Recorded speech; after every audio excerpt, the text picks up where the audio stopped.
जिले में लगातार बढ़ रहे अपराध।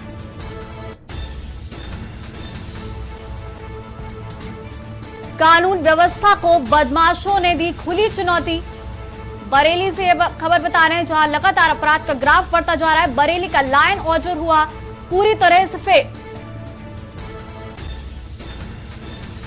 तमंचे के बारूद से धुआं धुआं हुई बरेली। बरेली में अपराध का जो ग्राफ है वो लगातार बढ़ता जा रहा है। बदमाशों के हौसले बुलंद हो रहे हैं। डॉक्टर व सीओ पर फायरिंग से जिले में दहशत बनी हुई है। बरेली से बड़ी खबर बता रहे हैं हम आपको। सीईओ को कार से घर जाते समय मारी गई गोली। बदमाशों ने निजी कंस्ट्रक्शन कंपनी के सीईओ को मारी गोली। बरेली से खबर बता रहे हैं जहां बदमाशों के हौसले लगातार बुलंद हो रहे हैं। अपराध का ग्राफ बढ़ता जा रहा है। कार से घर जाते वक्त बदमाशों ने दिया घटना को अंजाम।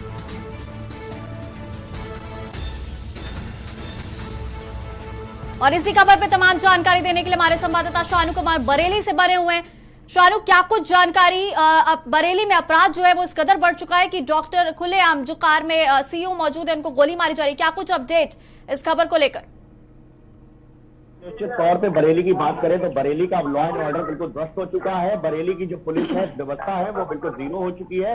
देर रात की बात करें तो 2 जगह गोलीबारी, एक ही शहर में, शहरों के बीचों बीच 2 जगह गोलीबारी की गई, जहां पर एक कॉलेज के मेडिकल कॉलेज के कुलाधिपति हैं जो कि चेयरमैन है और डॉक्टर केशव अग्रवाल, उनको गोली मारी गई। दूसरी जगह एक सोप्ती बिल्डर के जो सीईओ है, सीनियर अकाउंटेंट है, उनको गोली मारी गई। दोनों की हालत गंभीर बताई जा रही है। सीईओ जो डॉक्टर केशव अग्रवाल है उनकी हालत में थोड़ा बहुत सुधार आ चुका है, लेकिन जो अभी सीनियर अकाउंटेंट है सोप्ती बिल्डर के, उनकी हालत अभी भी गंभीर है। दोनों को भर्ती कर लिया गया। हालांकि जो आप देख सकते हैं साफ तौर पर जिस तरीके से देर रात गोलीबारी हुई है और 1 घंटे के अंदर अंदर बरेली का जो शांत वाला माहौल था उसको बिल्कुल रक्तजीन खूनी भरा बरेली कहला दिया गया। एडीजी, एसपी, एसएसपी, तमाम वो अधिकारी, चाहे आईजी की बात करें, सभी लोग मौके पर पहुंचे, लेकिन अभी तक सिर्फ छानबीन का सिलसिला जारी है। कोई भी आरोपी गिरफ्त नहीं हुआ है।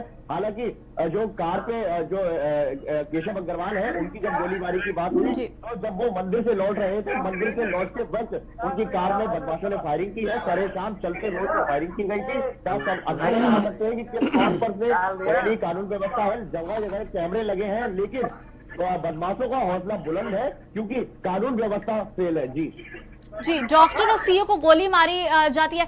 क्या कुछ कारण पुलिस की कार्रवाई में या पुलिस की जो जांच चल रही है, क्या कुछ कारण समझ में आ रहा है जिसकी वजह से इस घटना को अंजाम दिया गया बदमाशों के द्वारा?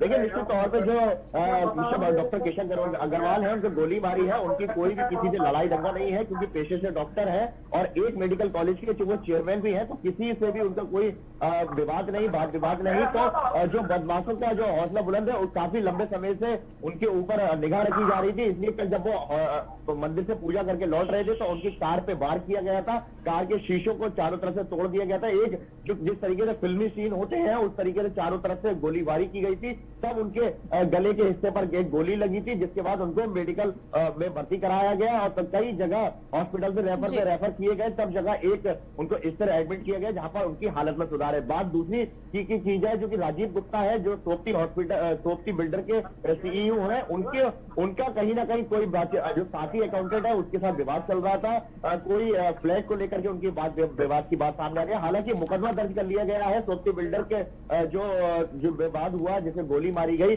उसके आरोपी के खिलाफ मुकदमा दर्ज कर लिया गया, लेकिन अभी तक कोई क्लियर कार्रवाई नहीं सामने आ पाई है। तमाम जो आला अधिकारी है वो चुप्पी साधे हुए हैं और जब मीडिया बात करना चाह रही है तो मीडिया से भी मुंह छुपाए बैठे। लेकिन आप अंदाजा लगा सकते हैं, चुनाव निकल गया और चुनाव के बाद अपराधों की बाढ़ लगातार बनी हुई है, क्योंकि इससे पहले एक अस्पताल के मालिक और उद्योगपति को भी गोली मार करके बरेली में हत्या कर दी गई थी।